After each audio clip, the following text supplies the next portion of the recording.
What is up, viewers? Welcome back to another video and to a new series starting here on LazGamez. It is Thomas's Laz's race review, race rundown. Still workshopping the name, but yeah, welcome to it. Today we're going to be discussing the British Grand Prix. What a race we had today! Absolutely phenomenal. So much entertainment left and right. So much chaos. So much to talk about. A lot of controversial moments. A lot of happy moments. So let's get straight into it. The crash in the back, that is... Okay guys, so I've divided this video up into 4 parts. We've got the crashes, Piastri versus Verstappen, the tyre strategies. There were many tyre strategies to talk about today, and of course Nico Hülkenberg. But we're going to begin with part 1 of this video, which are the many crashes which we saw at the British Grand Prix today. So we're going to see the first one in just a moment behind me, which was Tsunoda, Ocon, and Ocon ultimately colliding with the RB of Liam Lawson. Now, a lot of people were quite quick to jump on Ocon to be at fault for this one, as they were headed through Aintree. Ocon in the middle, Tsunoda on the left, Lawson on the right. And obviously it was no further investigation. But what I was quite upset to see about was the amount of people blaming Ocon for it initially, which it wasn't really his fault.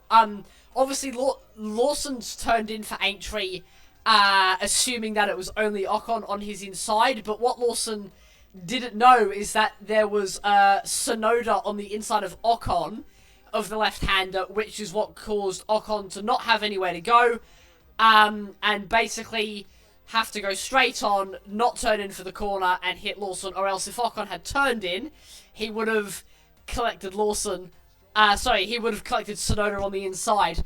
And yeah, it's just a bit of a shame to see an accident happen like that, because I was expecting big things from Liam early on in the race, but, you know, to be taken out like that was a bit of a shame.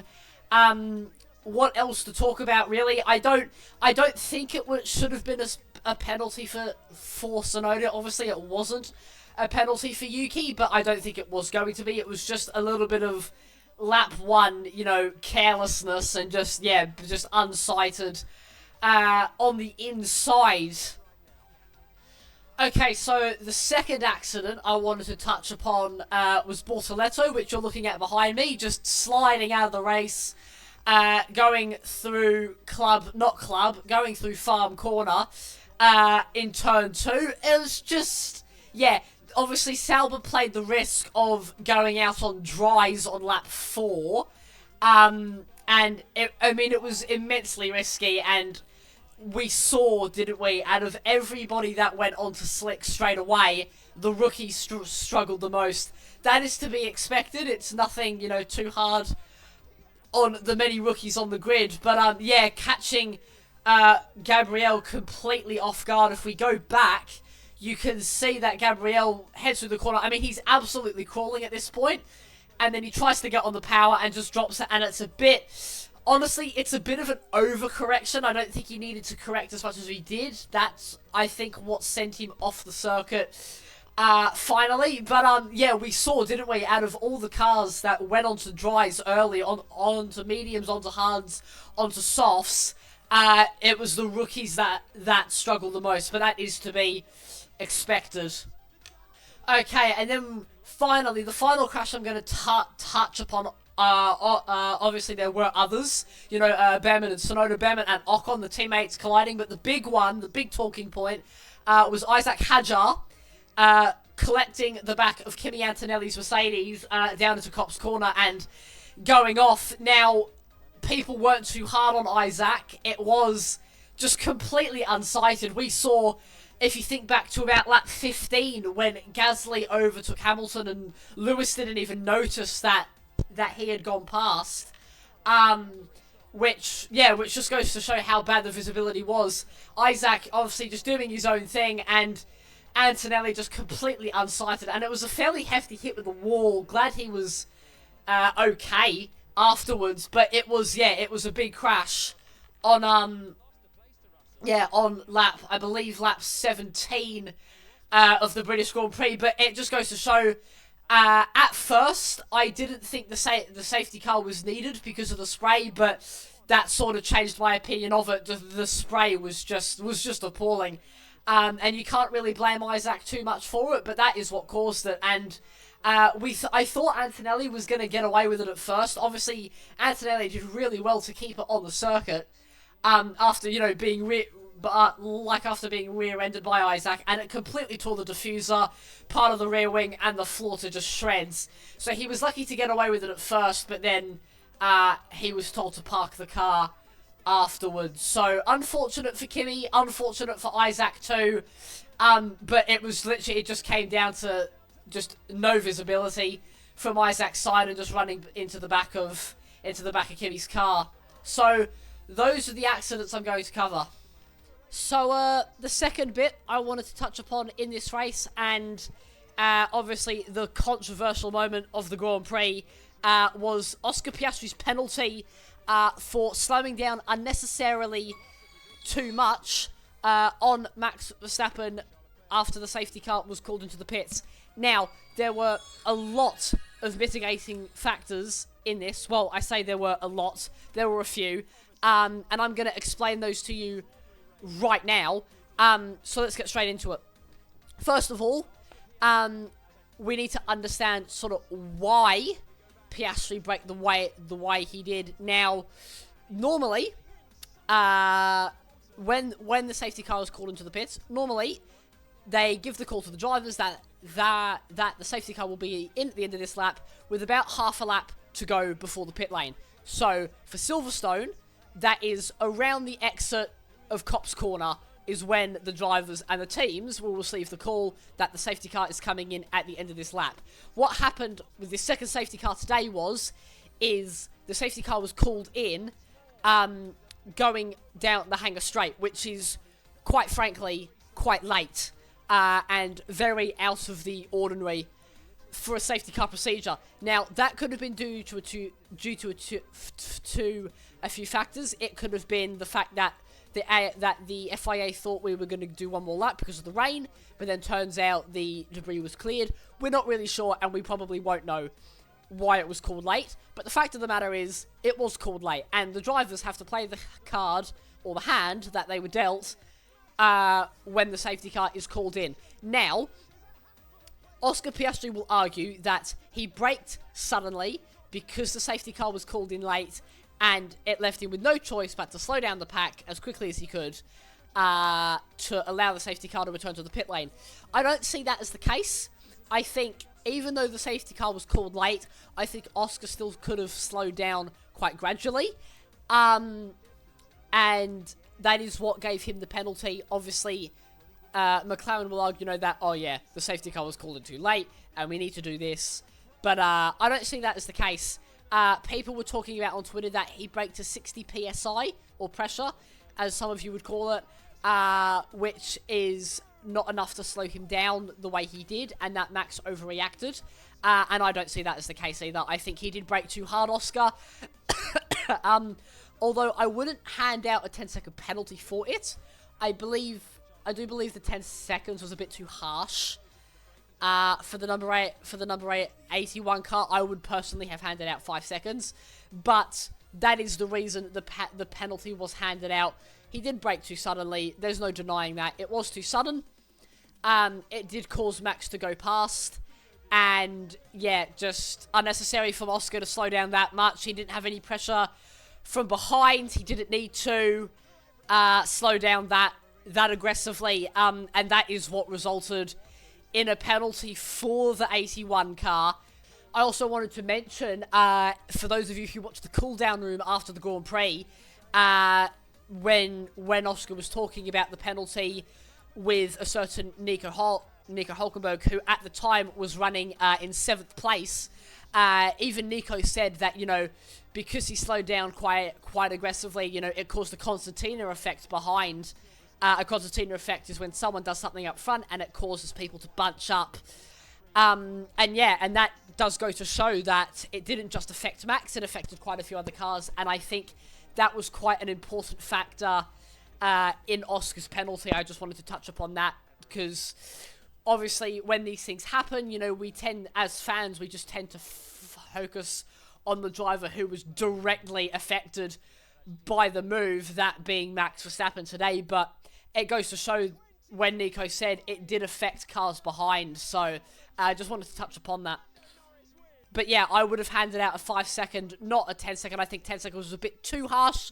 Obviously, you know, Max, being a competitor, anyone else would have done the same thing. You know, you want to act as if you've been aggrieved harder than what you might have. They do it in football. They do it in every sport you can think of. You know, in football, if you get fouled, you know, oh, you're going to go down and get injured to sort of milk it and get the other player a foul. It's the same here. Max did it.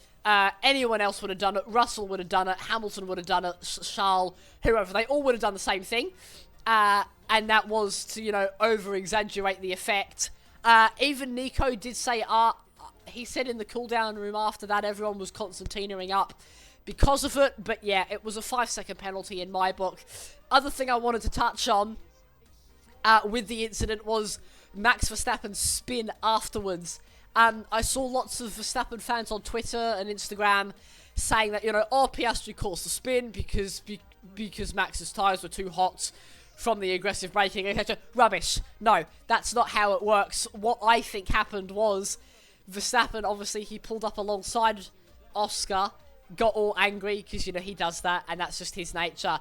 But I think the spin was caused by Max just lighting up the tyres in frustration. You know, he was frustrated by Oscar's move, and he wanted to get in front of him. He wanted to get a move on, and I think he has just put the foot down, and that has lit up the rear tyres, and it's gone around on him through Stowe, and that was all his own doing. He just needed to take a chill pill, as it were, and just sit behind Oscar, and it would have put him in a prime position to, you know, to win today.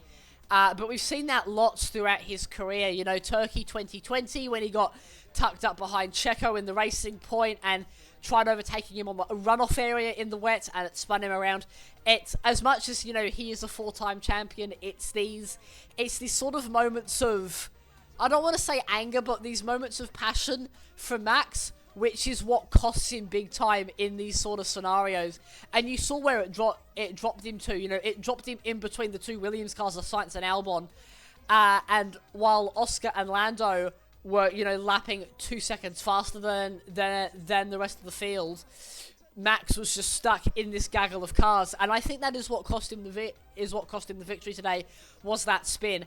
And it is just down to that sort of, you know, over-eagerness and anger he gets from these incidents with other drivers. But hopefully that explained the whole incident to you, and we're going to dive into the next part of this video.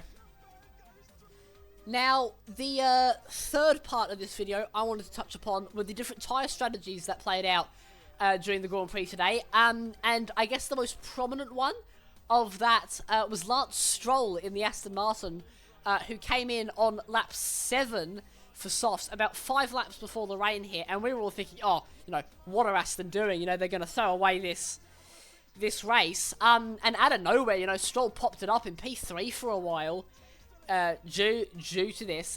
Obviously, you know, we know how good Lance can be in the wet, so, and it showed it quite nicely. But an absolute masterstroke from Aston Martin, and like we saw earlier in the race, so it was Russell, Behrman, Antonelli, Leclerc all came in on the formation lap for dries, but that was, as we saw, that was just too early.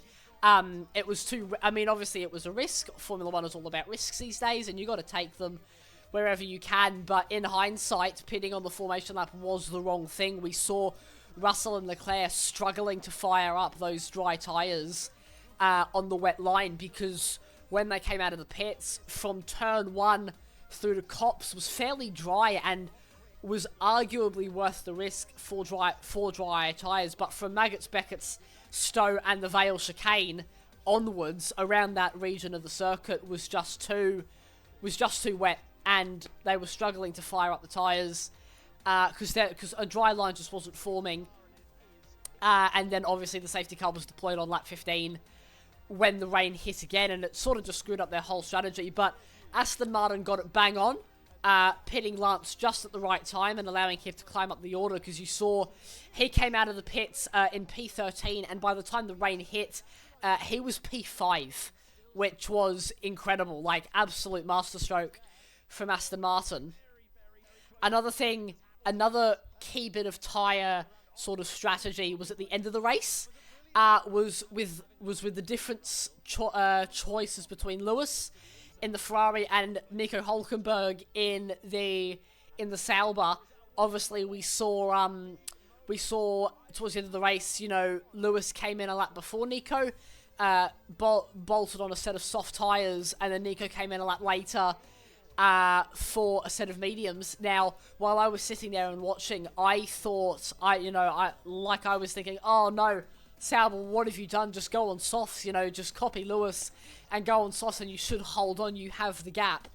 And it looked like, you know, my thinking was correct. You know, Lewis caught about 2.5 seconds on Nico at first, in the first 3 laps of that stint, and I was thinking, oh my god, it's so over, you know. Like, it is just so over, you know, Hamilton's going to finish on the podium.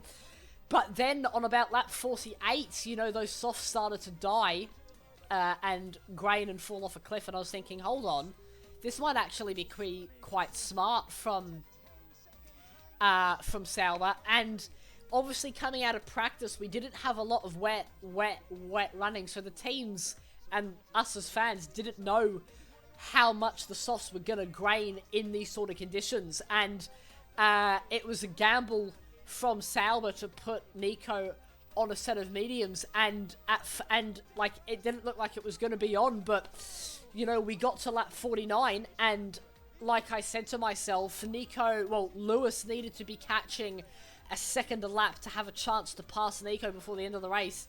He was doing that initially between lap 43 and lap 46, but then after that, those softs just started to grain, and Hamilton dropped back down to 7.2 second gap, and he just couldn't make it back. So it was genuinely a bit of a genius strategy from Sauber to put Hülkenberg on those medium tyres, because they didn't fall off a cliff.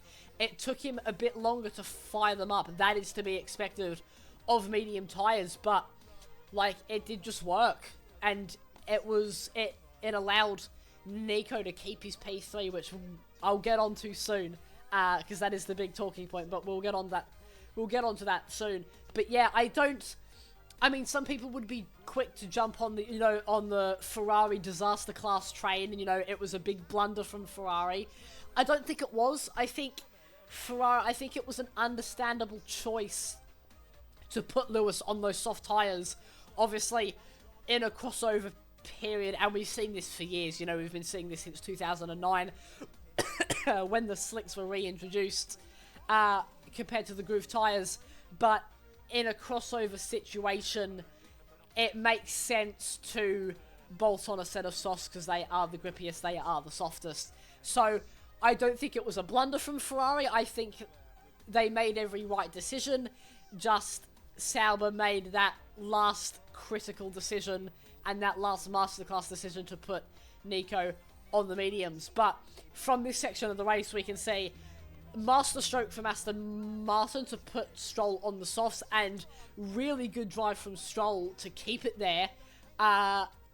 Good strategy from Ferrari to give Lewis the best chance he could, but it was overshadowed by Sauber's decision to put Nico on mediums, and that, I think, is what sealed Hülkenberg's podium today.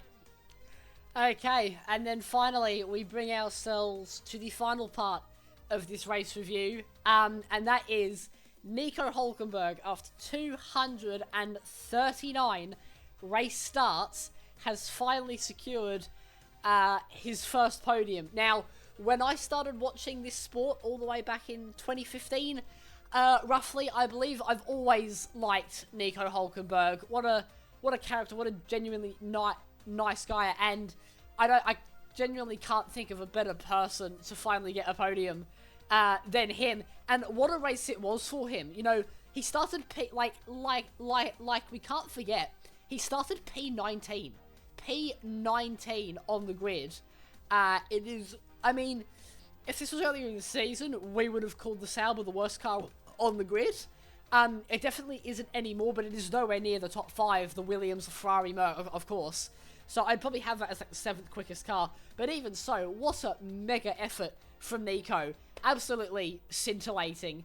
And yeah, finally getting that for her first podium. Like I said previously, I think, you know, so obviously a lot of the drive came down to Nico, you know, making his way through the field, and getting up into that position. But I think what finally sealed it, what sealed the podium, was that tyre strategy from Nico and from Sauber to go onto the mediums right at the end. I think that is, obviously, you know, before that, you know, we never really know what's going to happen. You know, anything can happen in Formula 1, and we see that quite often.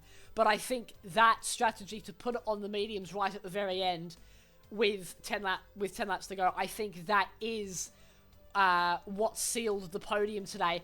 And one funny thing I noticed, Sauber didn't have any champagne to celebrate with after the race, so they actually had to borrow some from Aston Martin and Mercedes, apparently, which I find quite funny. But yeah, like, 15 years in the making.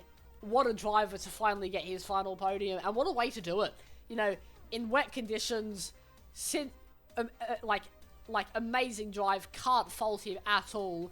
Did everything he needed to do, and did everything correctly, like we've seen in the past when he's been in a podium place, like in 2019 at Hockenheim when he was running in 3rd and then made a mistake, spun off the road and did not finish. I thought that was going to happen again today, but it didn't, and he finally overcame that sort of pressure from, you know, never being on the podium, and he finally got it. So it's just so good to see, and I don't have too much to say because it sort of just explains itself. Also the way that the Sauber mechanics, you know, were bouncing up and down in Parc Ferme, yelling "Nico, Nico, Nico," was just so good to see. So but yeah, I think that is the last thing we're going to touch upon. But that is going to do it for this video, everybody. Hopefully you all enjoyed. This is a bit of a new thing we're doing on the channel. This is going to become a regular series though, so credits to F1 VRB 99 for suggesting this. This is something I've sort of considered doing for a while, but never really gotten around to it because of all the sim racing and all that. But this will become a permanent fixture on LazGamez. So thank you all for tuning in for this edition of Race Review, Race Rundown, whatever you want to call it. I'm still coming up with a name for this series, but thank you all so much for watching. Stay safe, have an awesome day, make good choices, and I'm going to see you all in the next video. So take care, everybody. Ciao.